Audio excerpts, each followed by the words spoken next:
আয়ুষের ভালোবাসার মানুষ কুসুমকে দেখে চমকে গেল ইন্দ্রাণী। সম্পূর্ণ জানতে হলে দেখতে থাকো। গল্পের শুরুতেই দেখা যায় যে কুসুমের মনটা খুবই খারাপ। কুসুম ভাবতেই পারে না তার হাত থেকে এরকম একটা খারাপ কাজ হয়ে গেল, আর যার জন্য ছোট সাহেবের কোনো বিপদ হতে পারে। তখনই ছোট সাহেব মানে আয়ুষ এসে কুসুমকে বলে, কুসুম তুমি শুধু শুধু এইসব ব্যাপারগুলোকে নিয়ে এত ভাবছো, এত ভাবার কিছু হয়নি। তুমি যেখানে আছো সেখানে আমার কোনো বিপদ হতেই পারে না। এইটুকু অন্তত ভাবো যে তুমি সবসময় আমাকে যেভাবে বিপদের থেকে বাঁচিয়েছো, পরবর্তী কোনো বিপদ আসলেও তুমি আমাকে সেইভাবেই বাঁচাবে। তোমার প্রতি ভরসার বিশ্বাস আমার এতটাই বেশি। তখন কুসুম বলে, না না ছোট সাহেব, যেটা হয়েছে সেটা খুব একটা ভালো হয়নি। এই রকম ভাবে যে আমার হাত থেকে এত বড় একটা খারাপ কাজ হবে, এটা তো আমি ভাবতেও পর্যন্ত পারছি না। আয়ুষ বলে, আমরা সবাই দেখেছি কাকিমণি যদি তোমাকে ধাক্কাটা না মারতো তাহলে এই ভুলটা হতো না। সব থেকে দোষ বেশি যদি কারোর থাকে তাহলে সেটা কাকিমণির, বুঝতে পারলে? তখনই কুসুম বলে, সেটা তো বুঝতে পেরেছি ছোট সাহেব, কিন্তু আপনার কোনো ক্ষতি হোক এটা আমি কখনোই মেনে নিতে পারবো না। আয়ুষ বলে, কোনো ক্ষতি হবে না, তুমি শুধু শুধু এসব ব্যাপার নিয়ে ভাবছো। এর মাঝখানেই কুসুমকে বুকে জড়িয়ে ধরে বলে, একটা কথা মনে রাখবে, আমি তোমাকে খুব ভালোবাসি আর সারাটা জীবন তোমাকে আগলে রাখবো, তোমাকে কষ্ট পেতে দেবই না। তুমি শুধু শুধু একদম চোখের জল ফেলবে না, বুঝতে পেরেছো? মনে রাখবে তোমার ছোট সাহেব সবসময় তোমার পাশে ছিল, আছে আর থাকবে। আর এরপরেও যদি তুমি কান্নাকাটি করো তাহলে কিন্তু এবার আমি কেঁদে দেবো। আর এটা শোনার পরে কুসুম রীতিমতো হেসে ফেলে। পরের দিন সকাল হতেই ইন্দ্রাণী গাঙ্গুলি অনুশ্রীকে খুব সুন্দর একটা উপহার দেবে বলে ঠিক করে। যা দেখার পর মীনাক্ষী তখন বলে, কি ব্যাপার হলো কেসটা? আজকে তো অনুশ্রীর জন্মদিন না, আবার বিবাহবার্ষিকীও না, তাহলে দিদি এত সুন্দর একটা গিফট কেন দিচ্ছে? এরপরেই তখন ইন্দ্রাণী বলে, জানো তো অনুশ্রী, এক একটা সময় আমাদের এক এক রকমের পরিচয় থাকে, তবে এখন আমার নতুন একটা পরিচয় হতে চলেছে, আমি ঠাম্মি হতে চলেছি। থেকে ভালো আর খবর কি হতে পারে বলো তো আজকের দিনে? তাই আমার তরফ থেকে তোমার জন্য এই সুন্দর একটা উপহার। অনুশ্রী তখন বলে, থ্যাংক ইউ মনি, তবে এসবের কোনো দরকার ছিল না। তোমার ভালোবাসা, তোমার আশীর্বাদ, এগুলোই আমার কাছে অনেক বেশি দামি। ঠিক সেই মুহূর্তেই আয়ুষকে বলে, কি ব্যাপার আয়ুষ, তুমি অনুশ্রীকে কিছু দেবে না? তখনই আয়ুষ বলে, নিশ্চয়ই, আমি তো ঠিক করেই ফেলেছি আমি কি দেব। আমার বিজনেসের যে 50% শেয়ার, সেই 50% শেয়ারটা আমি অনুশ্রী আর ঈশানের সন্তানের নামে দিতে চাই। পেপারস আমি সমস্ত কিছু রেডি করেই নিয়ে এসেছি, শুধু নামটা করে দিলেই হয়ে যাবে। কি অনুশ্রী, তোমার ভালো লাগছে তো? অনুশ্রী বলে, ভাইদা, আপনি নিজের থেকে এত বড় একটা উপহার আমাকে দিচ্ছেন আর বলছেন ভালো লাগবে না? সেটা কি কখনো হতে পারে বলুন? আমি তো খুবই খুশি হয়েছি। এরপর মীনাক্ষী বলে, সত্যি আমাদের অনুশ্রী মা হতে চলেছে? এইটা তো দারুণ সুখবর। দিদি, তুমি এই সুখবরটা আমাকে এত লেট করে কেন দিলে বলো তো? আমার তো দারুণ আনন্দ হচ্ছে। এরপর আয়ুষ খুঁজতে থাকে কুসুমকে, যে কুসুম কোথায় গেল। কুসুমকে তো কোথাও দেখতে পাচ্ছে না। আসলেই কুসুম রয়েছে রান্নাঘরে, কুসুম আসেইনি। এরপরে মনে মনে আয়ুষ ভাবতে থাকে, কুসুম অনেক বেশি কষ্টে আছে, ও ভাবছে হয়তো আমার কোনো ক্ষতি হতে পারে, কিন্তু আমার কোনো ক্ষতি হবে না, এটা ওকে আমার আলো ভালো করে বোঝাতে হবে। তার মধ্যেই গুরুদেব ফোন করেছে। গুরুদেব বলে সব ব্যবস্থা আবারও করছে, তার মধ্যে একবার আসতে হবে, মূর্তিটাকে প্রণাম করে যেতে হবে, আশীর্বাদ নিতে হবে। এরপরে ইন্দ্রাণী গাঙ্গুলি বলে, আপনি যেমনটা বলবেন তেমনটাই হবে, কারণ আমার মনে হয় আপনার কথাই একদম শ্রেষ্ঠ, আমি আপনার কথা ফেলতে পারি না গুরুদেব। এর মাঝখানেই দেখা যায় যে আয়ুষ আর কুসুম দুজন মিলে কথা বলতে থাকে।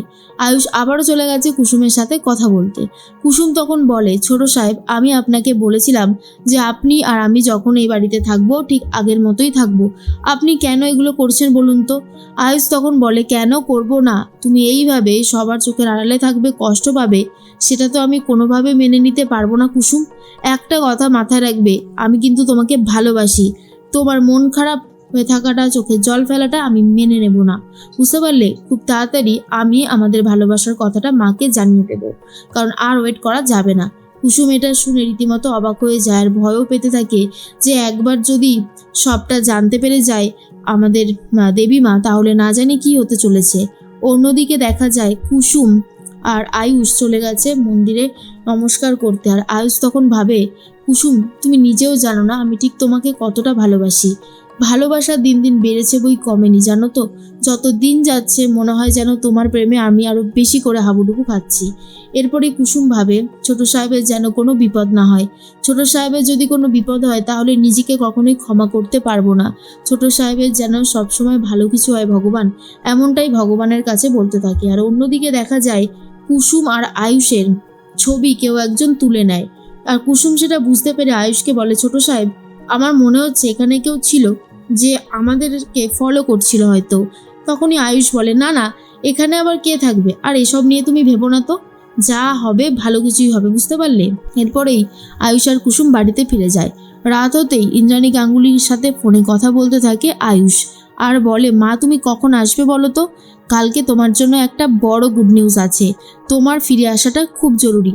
তখনই ইন্দ্রাণী গাঙ্গুলি বলে, খুব তাড়াতাড়ি আমি ফিরে আসবো, তুমি যেভাবে বলছো তাহলে তো নিশ্চয়ই কোনো ভালো সুখবর আছে। আয়ুষ বলে, একদমই তাই। পরের দিন সকাল হতে আয়ুষ খুব সুন্দরভাবে সব কিছু সাজিয়েছে, নিজেও বেশ ব্লেজার পরে এসেছে। তখনই ইন্দ্রাণী গাঙ্গুলি বলে, কি ব্যাপার আয়ুষ, আজ এত খুশি? তা খুশির খবরটা আমাদেরকেও বলো, না হলে কি করে বুঝবো বলো তো। আয়ুষ তখন বলে, মা তোমাদেরকে বলবো বলেই তো আজকের দিনটাকে একদম সিলেক্ট করেছি, কারণ আজকের থেকে ভালো দিন বোধহয় আর হতেই পারে না। তখনই আয়ুষ একটু হেয়ালি করতে থাকে বলে ইন্দ্রাণী গাঙ্গুলি ঈশানকে বলে, ঈশান তুমি আমাকে বলো তো তোমার ভাইদা যেটা বলতে পারছে না সেটা। ঈশান বলে, মা ভাইদাই আজকে সবটা বলবে, একটু ওয়েট করো, দেখবে তোমার কাছে সমস্ত সত্যিটা স্পষ্ট হয়ে গেছে।